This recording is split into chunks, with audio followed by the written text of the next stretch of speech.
Okay, I think we're going to get started.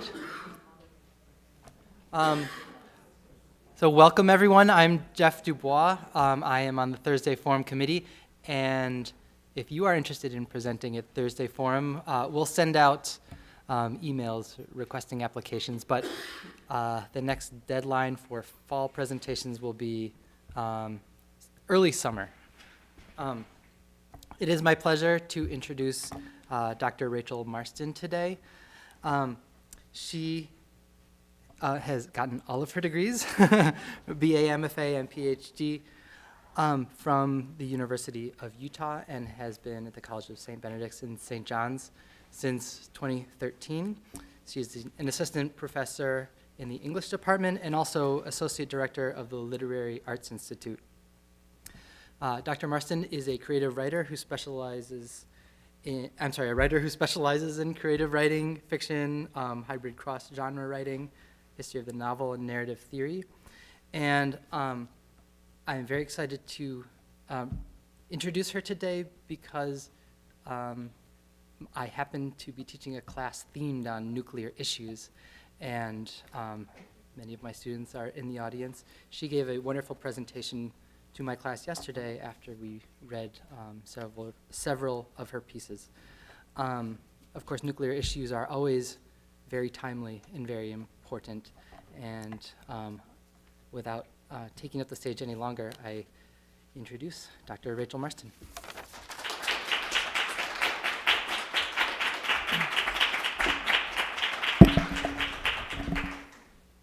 Okay. How is the volume on this? Do I need to lean in fairly far? Okay.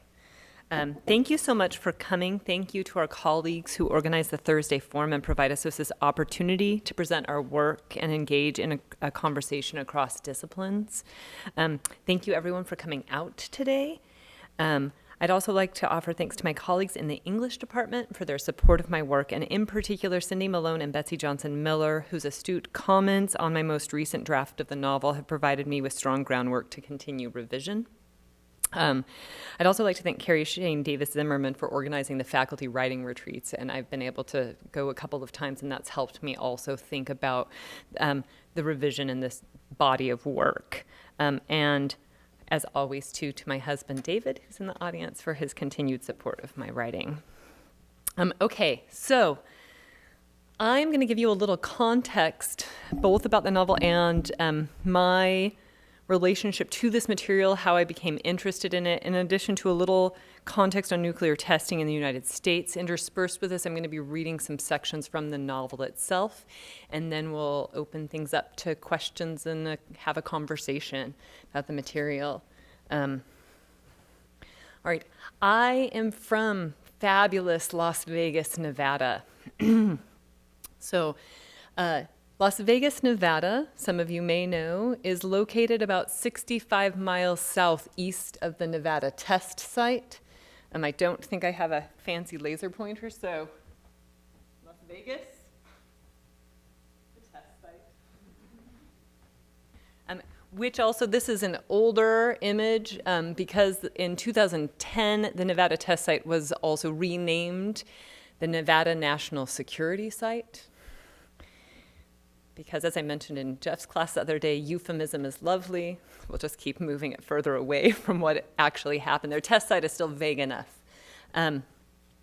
So I learned nothing about the history of nuclear testing in any of my Nevada State history classes growing up.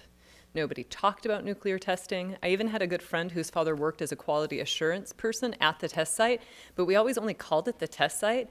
I did not know until I went away to college what had actually been tested at the test site.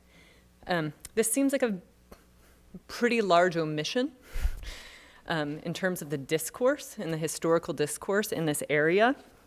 I think in part when I moved to school in Salt Lake that because a lot of the people who had been affected by fallout from nuclear testing, that the populations in Utah, commonly referred to as downwinders, had been far more vocal. And so there was more discourse about this in Utah initially, although that began to increase.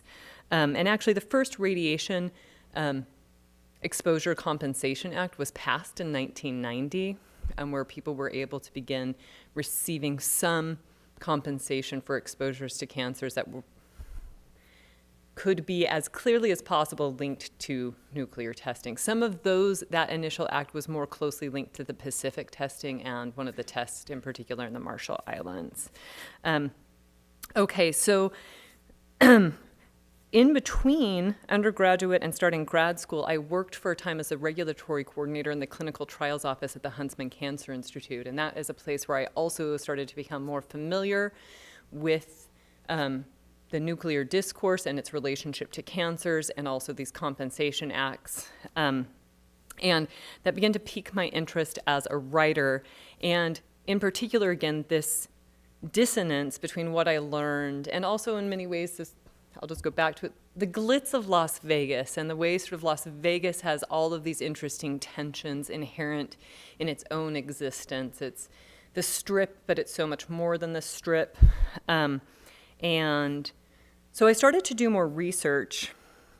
And in a graduate course on folklore, when we were discussing urban legends, I started working on a story inspired by some of the B movies from the 1950s, like Them with giant ants because of exposure to radiation, or the attack of the 50-foot woman. And then as I was doing this, I kept encountering more first-person narratives of having watched the various tests, and not just from government officials, but from people in the general populace, and discovered that earlier on in the days of atmospheric testing, the government used to publish the testing times and encourage people to go out and watch them. That seems shocking to me.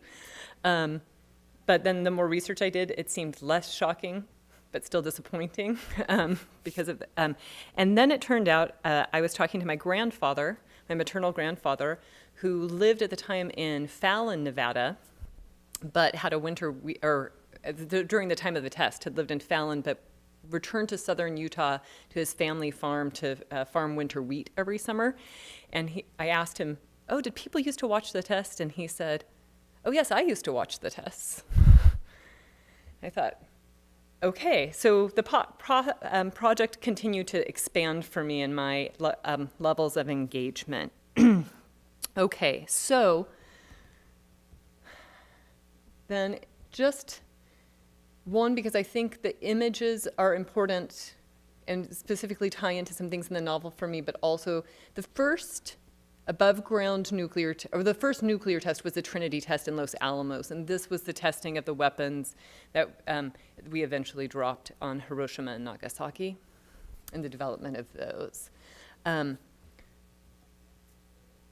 have a quote here, which is actually a quote from the Bhagavad Gita, which J. Robert Oppenheimer said following the Trinity test, and it serves as an epigraph to my novel. If the radiance of 1,000 suns were to burst into the sky, that would be like the splendor of the mighty one, and I am become death, the destroyer of worlds. And I think that many of the nuclear scientists were, even with the many years and decades of calculations and understanding, were awed in the most literal sense of that word by the amount of destruction capable, and we only continued to increase the destructive capabilities of our nuclear weapons in the following years. After the Trinity tests and the bombing of Hiroshima and Nagasaki, we moved our nuclear testing to the Pacific Proving Grounds, and testing there continued from about 1954 to 1962. Most of the largest bombs for atmospheric testing were exploded in the Pacific Proving Grounds. They conducted atmospheric tests and underwater tests. And this is an image of the Castle Bravo test, which actually had incredibly destructive effects. It ended up contaminating numerous atolls, some of which they had not evacuated, in addition to a Japanese fishing vessel. Then, in 1951, We opened the Nevada Proving Grounds, later to be renamed the Nevada Test Site, and again now the Nevada Nuclear or National Security Site. These are a couple of images from the Upshot Knothole series. Annie and Nancy. If you look at long lists of the nuclear test names, they are surprisingly whimsical, like Teapot Wasp and Able. Some of them sound more like military terms, like Able Baker Charlie, things like that. And then this is another test, the Plum Bob Priscilla test from October of 1957.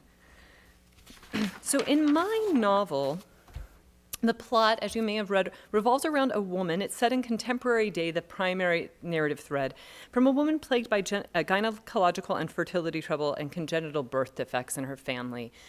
She's also experienced a great deal of family loss on her mother's side that seemed to be related to exposure to nuclear fallout. She grapples then with her fears about her own pregnancy, her loss of faith in the LDS, commonly referred to as Mormon religion, and the impending loss of her beloved grandfather, Leo, who was a former nuclear physicist at the Nevada Test Site who's been recently diagnosed with multiple myeloma. There is also a group of pro-nuclear testing advocates led by a modern-day prophet figure, Eric Daniels, who see nuclear testing as a literal manifestation of God on Earth. This in part came from that the more research I did into nuclear testing, all of the eyewitness accounts sound very similar in the description of their experience to prophetic visionary experiences, and I was really intrigued about pursuing that connection. There is also a series of sections that are interludes. Some of them take up Department of Civil Defense film language and play with that. I loosely collage those to create a sort of more poetic narrative, playing and reframing with that Department of Civil Defense Cold War preparation language, as well as stories that are short interludes that are set in sort of 1950s rural Utah and Nevada towns, and thinking about the people there and their relationship to testing and Cold War era issues.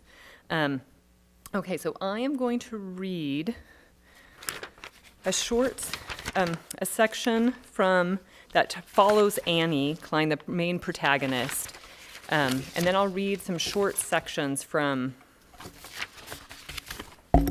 the other two parts of the narrative as well. This also has an epigraph, which is from this chapter, from Isaiah 35:1. The wilderness and the solitary place shall be glad for them, and the desert shall rejoice and blossom as the rose. Annie throws up, and then she knows that she is pregnant. She is attuned, too attuned, Henry might say, to the various shifts and changes of her body. She constantly asks him if she is warm and reminds him to use the inside of his wrist rather than his hand. She palpates her lymph nodes, her hands splayed around her throat, searching for a sign of swelling. So this change, the tiredness, the nausea doesn't surprise her. You should have been a doctor, Henry says. Her mother says this too. Her father rarely says anything. Annie never did it. Medical school, residency, even science classes beyond the minimum requirements. She was afraid, but she says this to no one. She continually imagines, what if, what if, what if? Annie shakes her head. If she lets the questions begin, she will never stop. Another of her imagined ailments, obsessive-compulsive disorder, though perhaps minus more of the compulsions. The pregnancy, though, isn't imagined. Her period is a week late, and she's never late. She also rarely throws up.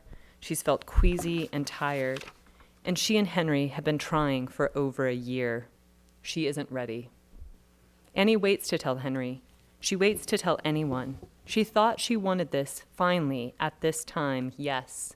Now she doesn't know.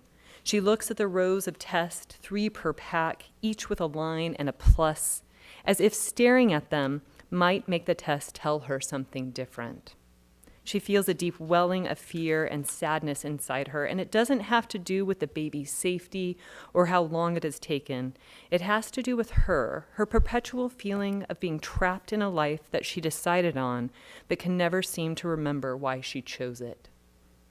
Now, in the grocery store, library, gas station, all she sees are pregnant women and women with babies and more babies. The women with their sloppy t-shirts and sweatpants, hair always pulled into a droopy ponytail, sticking hands, pressing at pant legs, or grabbing for fingers. She realizes, this is it. No leaving Henry. No leaving Las Vegas. It is her and Henry and the baby for the rest of her life. Her doctor assures her that the risks, even given her family history, are small.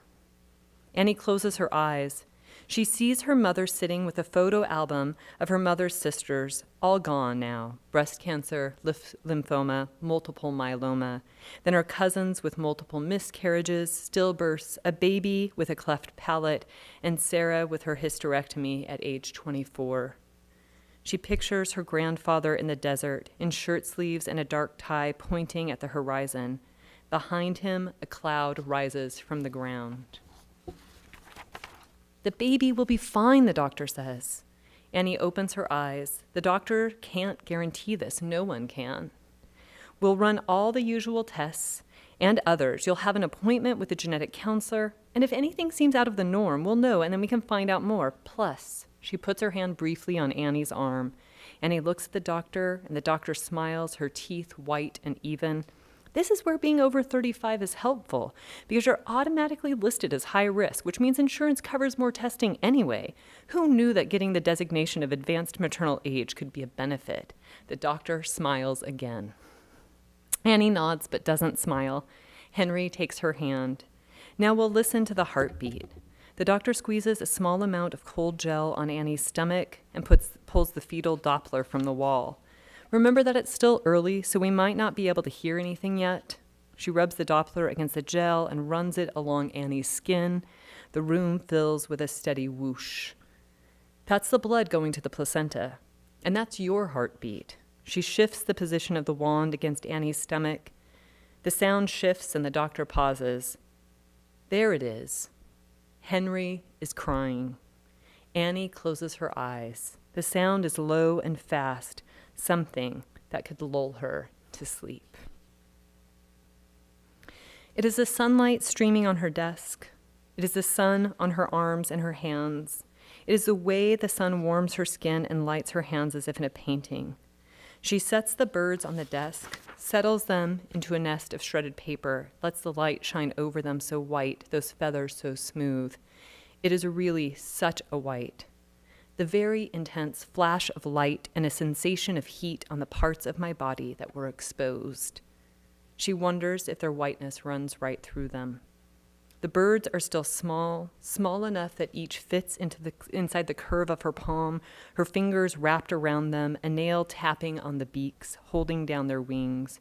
She presses just a little harder, those smooth white feathers, those sharp little beaks, and their slender white necks. Annie spent her days surrounded by books and more books, stacks labeled Johnson, Revolutionary War Guns and Ammunition, Finau, 18th Century Court Apparel, Tredson, Filibuster, uses of from 1950 to 1965. Most often, she sat at the reference desk and answered questions, usually about where to find the bathrooms and how to log on to the computers. From a few of the library windows, she could see the peaks of the Spring Mountains. From her desk, it was as if she could have been in a library anywhere, with the smooth birch table surfaces and reference desks, the stacks of metal shelving, and the background noise of computer fans. Sometimes a patron asked for a book recommendation or for help using the online databases. Sometimes a patron emailed a request for research help. Can you find me books related to Civil War reenactments, the environmental impacts of damming rivers, books on how to get involved in live-action role-playing, and so on. Her own stack could have had the neatly printed script Klein, Nevada Test Site, Nuclear Testing, and the Effects of Radioactive Fallout. In smaller print, maybe not even written, Leo Klein, her grandfather, who she always imagined in his shirt sleeves and dark slacks standing in the desert. Annie thought she might be able to prove something, but she wasn't sure what, as she cut out news clippings and read books and watched films of the tests online over and over again. It wasn't as if the effects of nuclear fallout were secret. Changed weather patterns, contaminated milk, cancer, gene mutations. It wasn't as if she hadn't known what her grandfather's work was as a physicist at the test site. It wasn't as if knowing more, as if all her research and note-taking and collecting stories and memorabilia could change history.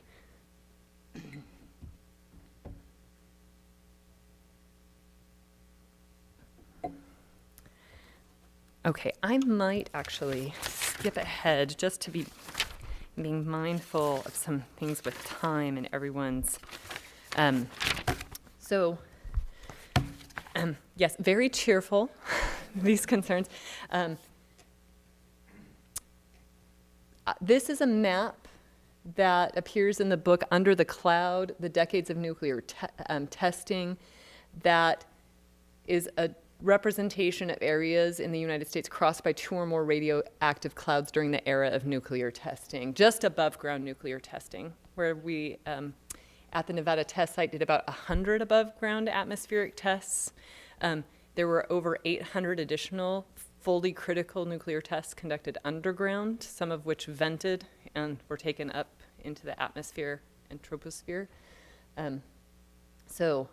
When I first encountered this map, which actually I think was in a different publication than this book, I was particularly struck by how Nevada, parts of Nevada, but especially Utah and northern Arizona, are almost completely obscured. But we can see that the impact, especially because of what happened when the fallout was taken up into the atmosphere, was not contained just to that geographic region. And when we think about global testing, the effects are even more catastrophic. So the next part that I'm going to read from is one of the sections that takes up this Department of Civil Defense video language. I thought it might be interesting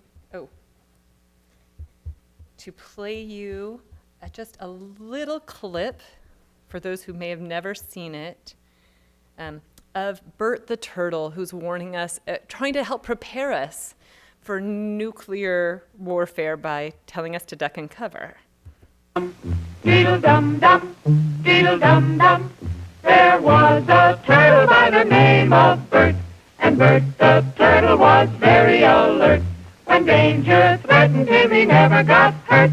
He knew just what to do. He ducked and covered, ducked and covered. He did what we all must learn to do.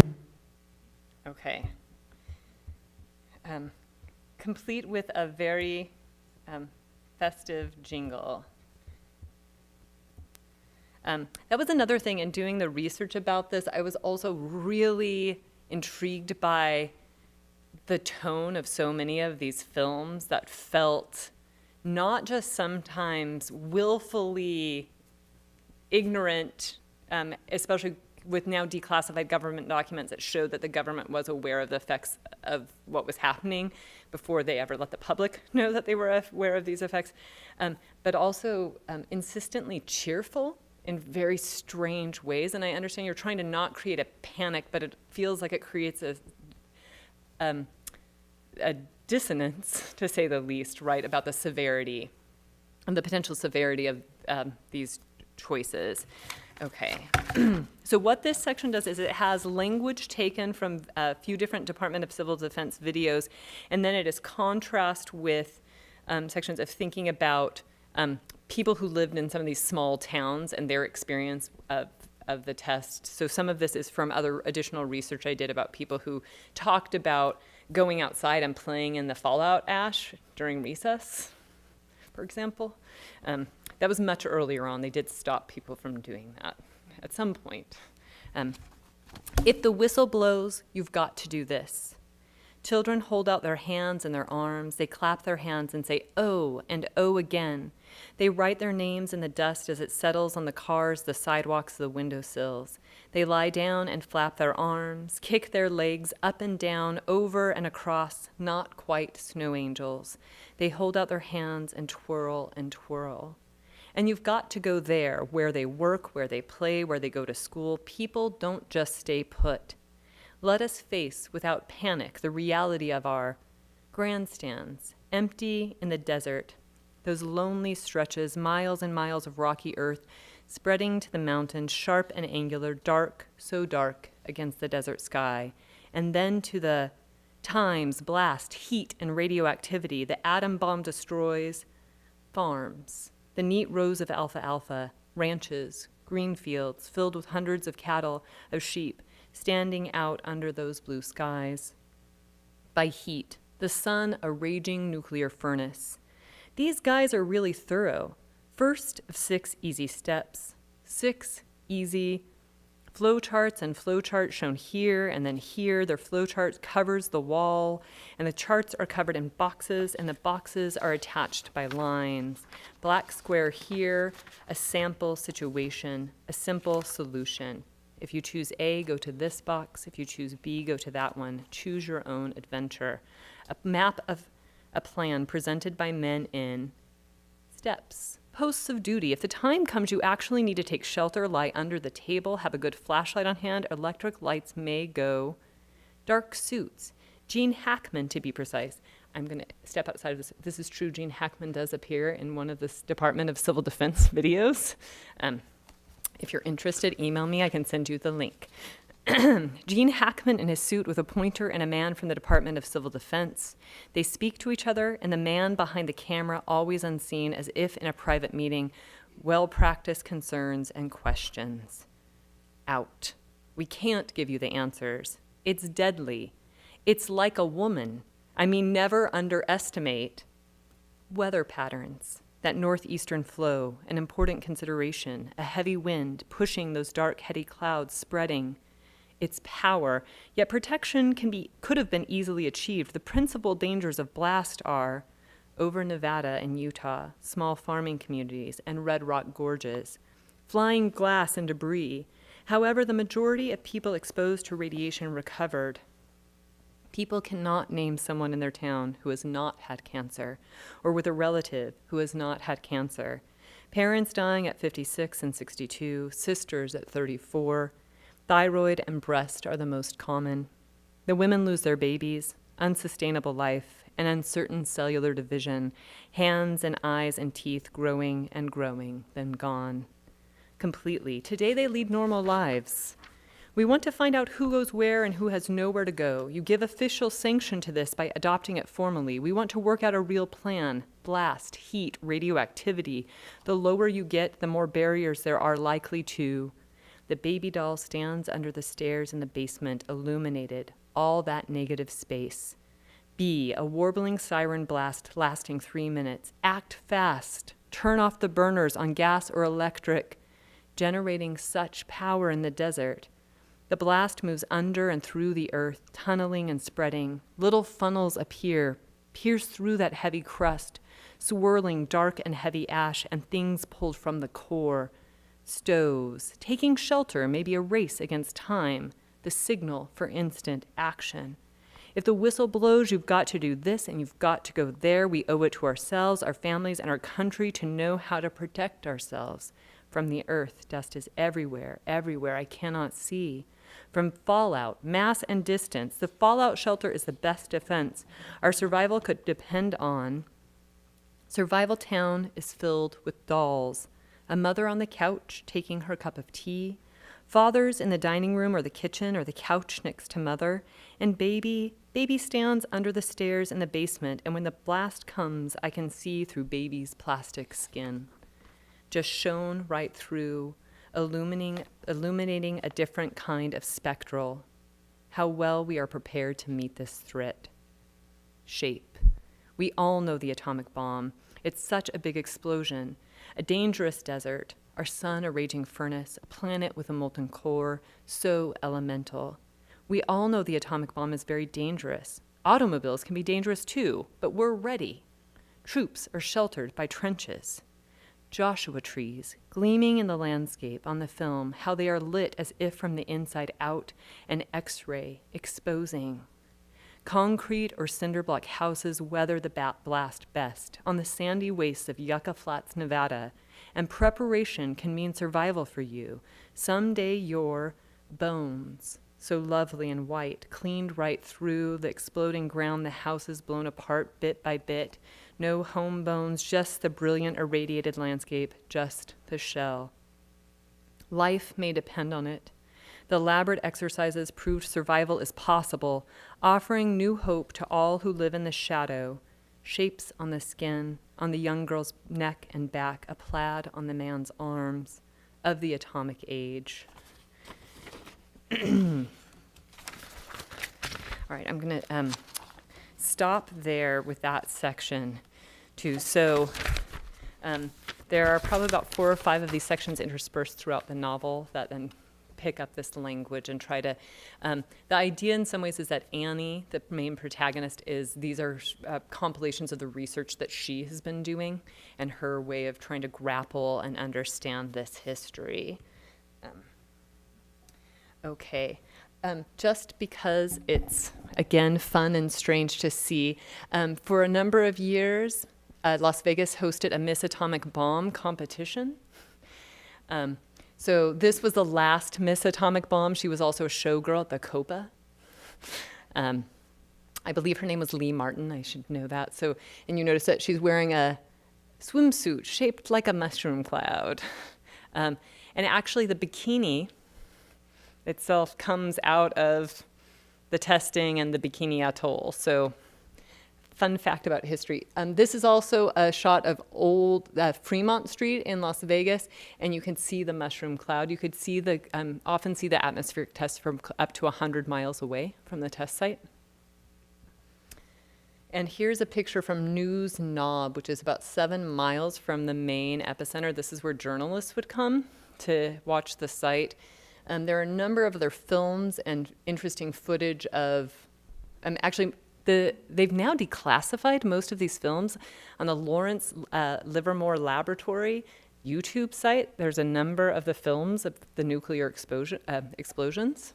So you can see some of the videos too where they sent soldiers immediately after nuclear blasts right into the epicenter of the nuclear blast. I took a tour of the Nevada test site. I was not allowed to bring a phone or a camera. We kept being reassured that it was very safe to be there, but they had to wipe down the bus before we left to see if there was any additional radiation. But when someone asked the guide if it's fine, he's like, "Oh, of course it's safe. We'd never let you come out here if it wasn't." Yes, so he was also, though, a person who was lamenting the fact that we had to stop doing fully critical nuclear testing in 1992. And he's like, maybe if we elect some different people, we can start testing again. So, yes. I was not in the same place as him with that viewpoint, as you might imagine. Okay. This is a map that the National Cancer Institute developed that actually was looking only at one specific, and I left off the word iodine, I realize. It's the I-131 iodine radiation exposure. One particular radioactive element is the one that is most commonly found in the thyroid, and because the thyroid is most susceptible to this, so they were charting this relative to the nuclear test and exposure. So you can see those in red, and the darkest red had the greatest density of exposure, and again, you'll notice that it's not contained solely to the geographical site of the testing. One of the reasons why I wanted to share some of this information too is the more research I did about this, and because of my own lack of knowledge about it, I realized how much silence still surrounds the discourse around nuclear testing in the US and even globally, and the continued impacts of that. So I will just quickly end then with reading from a section about the profit figure. It's very short. And then a very final short section that's actually from an essay I wrote about my grandfather. Eric Daniels never saw himself as a prophetic figure, but he could not ignore the persistent heat or the brightness of the light, the way he woke from deep sleep certain that someone or something was in his room, but not a fearful waking, a certainty accompanied by peace. The heat could be described as a burning in the bosom. This was the way he described it to himself. This was the visionary language with which he was familiar. The Holy Ghost or Spirit manifested as a burning in the chest, a kind of unnatural warmth, not like a fever, not like having sat in the summer afternoon sun for too long, but rather like a coal slowly changing from black to gray to white ash right inside his rib cage, its heat spreading through his arms and his fingers, the heat rushing to his head, more and more frequently, accompanied by a brightness of light obscuring his mortal vision. An expansion of the self beyond the self, connecting him to all the magical godliness of the universe. He swore in these moments he could feel God in all things, he as a conduit or a receiver so finely tuned to the mystical energies surrounding him. I could not have told you when the visions began, he says. They were always present, always with me. He touches his torso, near his heart, when he speaks. The small group of people watch with a fervent intensity, attentive to the slightest sound of their own breath in the room. I knew, he says, that I was meant for something, but I didn't know what. Amen, a woman murmurs. A few others echo her. Eric does not seem to hear them. The visions were different, some a manifestation of a personage in my room, others a soft but intense white light, all accompanied by a feeling of heat in my chest and my certainty of a presence greater than myself. He looks down at the floor. The others' eyes are on him. He can feel them all. They want what he has. They want to feel God's love as he has. My mother took me to doctor after doctor, and these men of science explained my episodes as evidence of an epileptic condition, though I'd never experienced a seizure. I was subjected to CT scans and blood tests and x-rays. They often thought that I must have a brain tumor, as if the experience of God's presence was a physical malfunction. I did not, of course, tell my doctors about what God said to me. I no longer told my mother. I learned quickly to keep my feelings to myself, comforted by the whispered assurance that I would know when the time was right to speak. Who does God pick to serve him? Often it is the lowly and the weak and the despised. What am I if not these things? What am I? Eric looks up as if surprised by the strength of his own voice. He says, with God, all things are possible. With God on our side, none can defeat us. And so he's the one who's leading the group of people who are agitating for the return of nuclear testing. So thank you so much for your time. I'm going to end there today, and I look forward to seeing what questions you have about this project.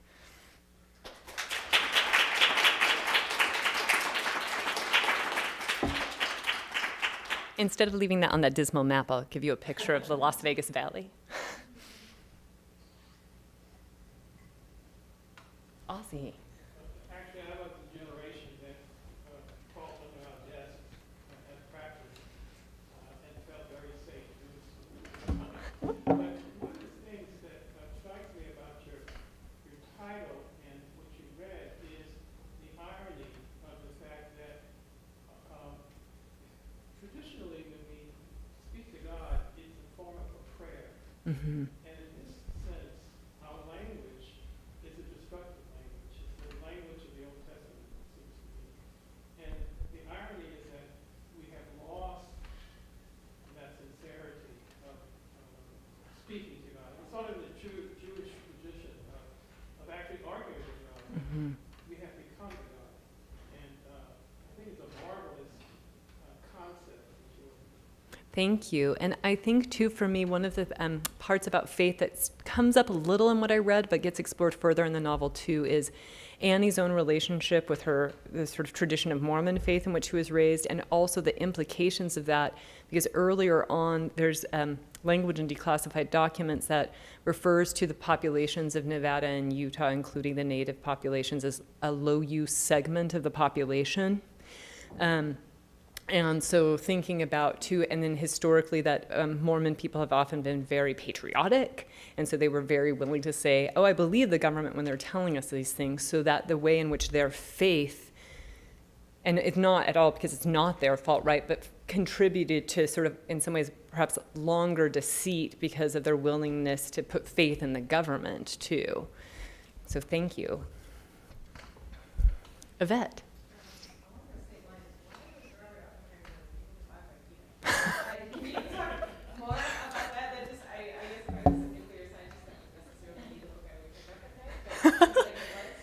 Well, I mean, I feel like some of my research feels a little further away now, but Oppenheimer was an incredibly voracious reader. He was also a very spiritual man in certain ways, and so he was increasingly troubled as the Manhattan Project progressed. And in fact, during the 50s, as he became very vocal in opposition to nuclear testing and the continued proliferation of nuclear weapons, had his security clearance stripped away, and only by virtue of other physicists who stayed involved intervening, didn't get called up before the House, the HUAC, House Un-American Activities Committee, right? So, and then it really, in some ways, he was able to get a job still working as a physicist, but he'd been sort of the premier physicist, and his vocal opposition really decimated his career. So I think that he was someone who was very attuned to the vast power, and I think this goes back to what Ozzy said too, which is that this way in which that they were beginning to move out of the realm of man and into the realm of gods, or God. I think many of the nuclear physicists who are in the had deep regrets about their complicity with Marston, and were troubled by the continued testing of nuclear weapons. So you see that people like Leo Szilard Mm-hmm. come up very strongly against nuclear weapons. Even Einstein was Einstein in 1946 was trying to raise money so that we can change our entire way of thinking. Everything has changed in the world except our way of thinking. And so they were deeply committed to sort of understanding and sort of living with what they had done, even though it wasn't necessarily their fault. Yes, so I think if there's one, this is a hard sell to people because it's about 860 pages. But if there's one book that you're going to read, at least about the early days of nuclear testing, it would be Richard Rhodes' The Making of the Atomic Bomb. I currently have the Alcuin Library's copy out, if you're looking for it. But it's a really well-written, comprehensive history that also gives us a lot of background of the various nuclear physicists and scientists involved in the project from very early days, too. So if you're interested in learning more, too, about more contemporary history, especially of the nuclear West, a few really great books are Downwind, which is, I should have written her name down, I'm sorry, because I'm a little, but it came out in about 2012. It's a really remarkable account of the sort of history of testing in the nuclear West, and it also begins to get into more about the implications of uranium mining in Navajo Nation, which is in part geographically in Utah and Arizona and a little portion of Colorado. And Peter Fradkin's Fallout is also a really useful volume. Cindy. I'm really interested in Andy's relationship to information and knowledge, and positioning her as a librarian, so she's constantly doing research, but then she has this radical skepticism because she finds so many documents that are clearly intended to mislead the public, and she's skeptical when her doctor tries to reassure her. She's skeptical about that information. So I'm just wondering if you could talk a little bit about her trajectory across the novel. She's skeptical about religious ways of knowing. She's skeptical about information research. How does she move? Yes, how does she change? And this is one of the very wise points that Cindy raised when we had a...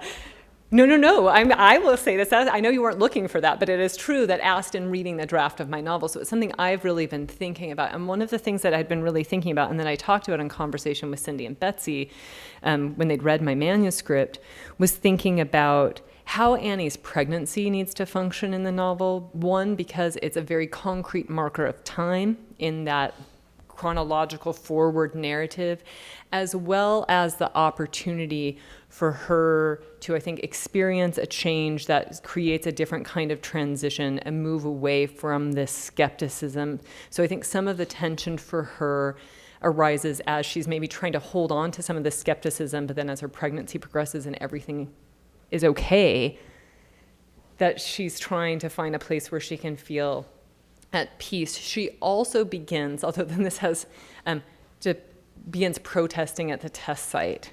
And so she and Eric Daniels end up intersecting too.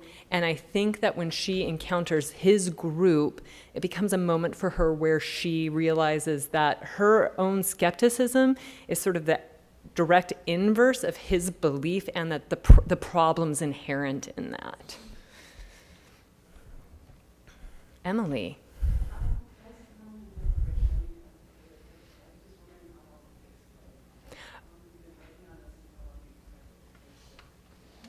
So Emily asked how long it takes. I have been working on this for a very, very long time. I'm going to put working in scare quotes because since I started teaching here, I have not been working very much on this project. I started working, the first story I wrote that was part of this, I wrote during my MFA, probably in 2006, and then I started writing more stories. At first I thought, oh, I'm just writing stories that are about the same person. And then I thought, oh no, this is more than that. And then it developed. So I went to my Ph.D. program was a program in literature and creative writing, so I wrote my earliest draft of the novel for my dissertation. So, yes, but I hope this summer, I hope is the summer where the revisions happen, and then getting something published. I think in some ways it is similar to academic publishing. It can take a very, very long time. I'll probably, with this, query agents and try to find an agent who will then attempt to sell my work. That makes it sound like I might get lots of money. It's unlikely, but we'll see. I'm hopeful. I'm going to try to send out positive vibes. And I keep being reminded that this is still very timely. Betsy, you had your hand up earlier. It kind of goes off of that. So it sounds like it was more organic to go the fiction route rather than nonfiction, because it sounds like you did a lot of research, but you kind of, did you choose to go with story? Did you to stay in the fiction realm, or did it just sort of happen that way? It's interesting. Some of the earlier standalone pieces, some were written as essays in a nonfiction class, and then I had written some stories in a fiction workshop. I did do a lot of research. It was very important for me to have a lot of that, and I think given the ethical considerations inherent in this material, that it's really important to have a lot of grounding in fact. I also wanted the freedom that fiction allows for me to shape events, and also to perhaps be more hyperbolic in moments, right, too, that it allows me to explore things. I mean, I could not have my strange prophet figure. I could have different strange prophet figures, but not this particular prophet figure if I were writing nonfiction. Additionally, there are a lot of amazing nonfiction books, and more are coming out, and I'm not saying I couldn't do that, but I think particularly because of the play with time and thinking about the contemporary narrative and how it connects to the past in the novel, I felt like fiction gave me freedom and flexibility to do that in a way that would be far more complicated, even more complicated than it currently is in the novel in a nonfiction book. Jessica. Well, just first a comment, I really like the ways in which mythology is kind of working its way into the project. At least as I'm hearing it, it really sounds like, especially with the opening quotation, and then also the prophet, and we're talking about the urban legends and murders and across, and of course her pregnancy. I have this sense of kind of what is this the birth of, very much I think something of presence of the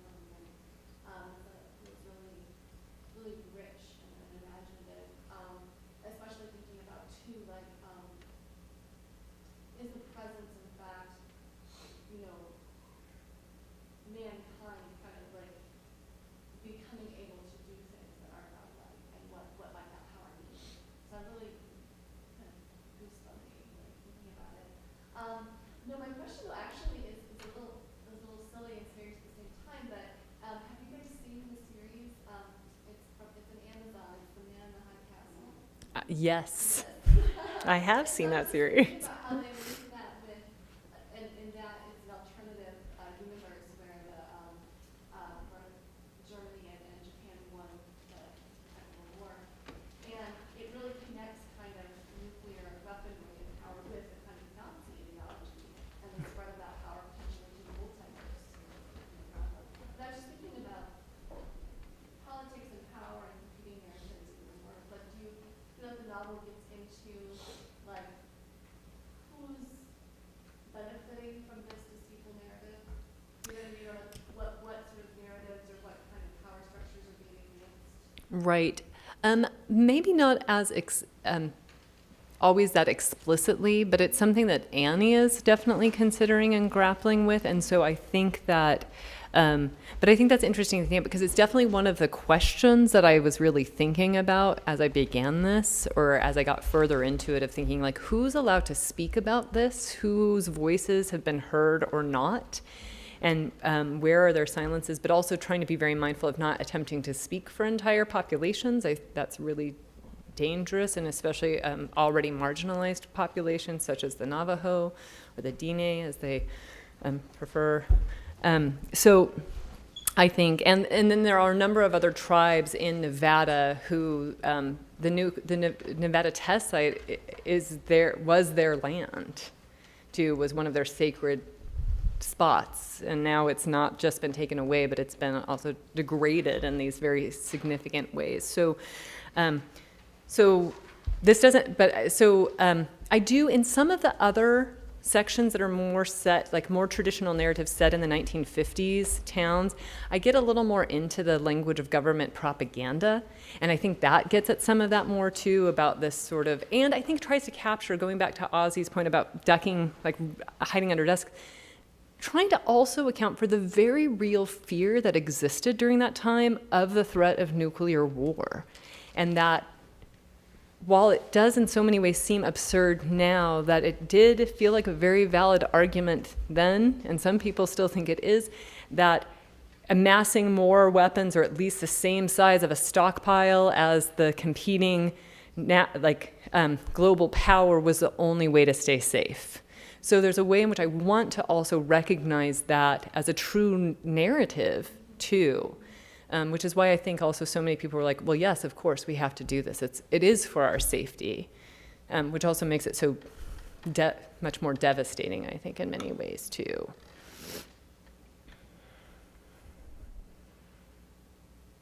Maybe one more question, if there is one.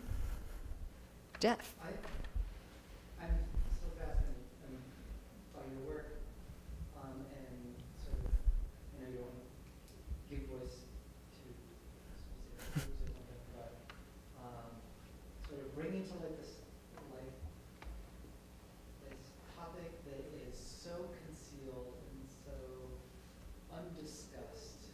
It doesn't take traction in the popular imagination in the way that, I don't know, a mushroom cloud does. Like the whole discussion of the Iraq war is, like it's looking at it to be a mushroom cloud. Mm-hmm. The mushroom cloud.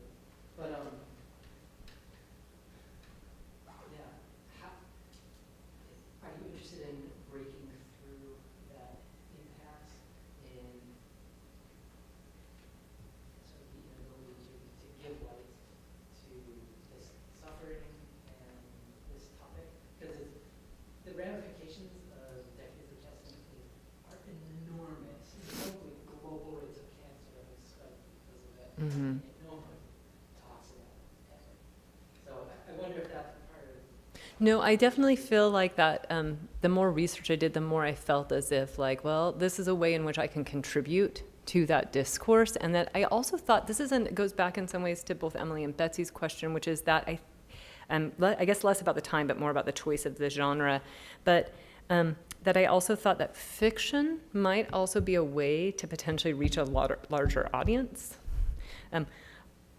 Although because parts of my novel are a little more experimental formally, that has its own challenge. But I'm thinking about those things too. So, but yeah, I want to raise awareness about this because I still am so shocked at how little I knew about it. And it was happening really like in my backyard, essentially. I wanted to, I don't know if it's giving you hope, but the most important and best-selling book on Hiroshima in this case, is which is Black Rain, which is a work of fiction, and it is using real diaries from survivors, who can say. But and he also was not a rock star or whatever. And so there was a way in which a very popular writer was able to capture the imagination of Japan, since it's been translated overseas as well, in ways that documentary film could not. Well, thank you. I will take hope from that and encouragement to actually revise and get this moving further down the road. Thank you again so much for your careful attention and being with me here today.